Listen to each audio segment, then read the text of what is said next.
नमस्ते प्रणाम भैया, हम लव गोस्वामी आप सबके बीच भोजपुरी में हो रहल विवाद प्रतिदिन के बारे में बात करे जा रहल बानी, जौन में हम लोग सबके ज़्यादा समय नहीं ले सकत।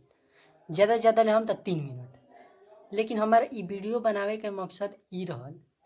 कि भोजपुरी में विवाद प्रतिदिन प्रति सप्ताह बढ़ते जाला। एको गो ना एको गो विवाद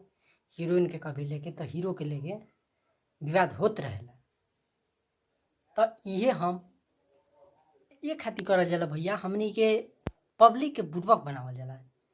ई खेसारी पवन ऐसे विवाद करलन जब इनकर गाना मार्केट में ना बाजी, जबकि दूसरा के टुन टुन के बाजे लगी, नीलकमल जी के बाजे लगी, तो अदर के बाजे लगी, तो लोग अब छिछड़ा माने किसी भी एक ब्याज का पवन सिंह के बज रहा था तो इनका तो नहीं बज रहा था, तो तड़का छेड़ना था कुछ तो छेड़ दिए।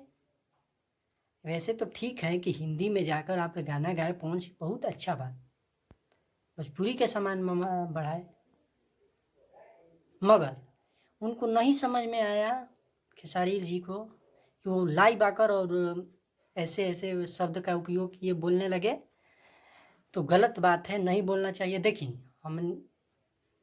ये कहम कि बस विवाद मत करी जा, भोजपुरी के निमन से रखी जा, भोजपुरी में रहे के बाद निमन से हमनी के श्रोतागण हैं जा, दर्शक हैं जा, एक यूट्यूबर हैं जा, ये चलते हमारा वीडियो के बनावे के पड़ल है। तो भैया लोग से ये कहम कि रउरा सब आपस में मिल कर रही, इन्हें कि विवाद प्रतिदिन कैले रही कि दूसर इंडस्ट्री के लोग रउरा सबसे मजा ले आदमी मजा लस, ये मत करी जाए। अपना में विवाद के शांति रखी जाए, ना तो यार जौनो 2-4 पैसा कमाता इंजन वो पब्लिक देखल छोड़ दी राजिमजा रोड पर। तो इस बढ़िया सबसे अच्छा बा कि रउरा सब प्रेम भाव से रही जा, हमनियों के रउरा सबके सपोर्ट प्रेम भाव से करम जा, प्रेम भाव से रहम जा, तो प्रेम भाव से सपोर्ट करम जा, ना तो रउरा सब जाई जा हमनियों के हिंदी गाना सुन ले हम जा। तो नमस्ते प्रणाम, हम ई वीडियो का तने पर ही शपथ लेते बड़ी के समाप्त करतनी। अगला वीडियो में अगर कुछ चर्चा हुई, अगला वीडियो सभी का प्यारा भाई लव गोस्वामी, मेरे चैनल को आप लोग सब्सक्राइब जरूर करिएगा और बेल आइकन को दबाना नहीं भूलिएगा प्लीज़।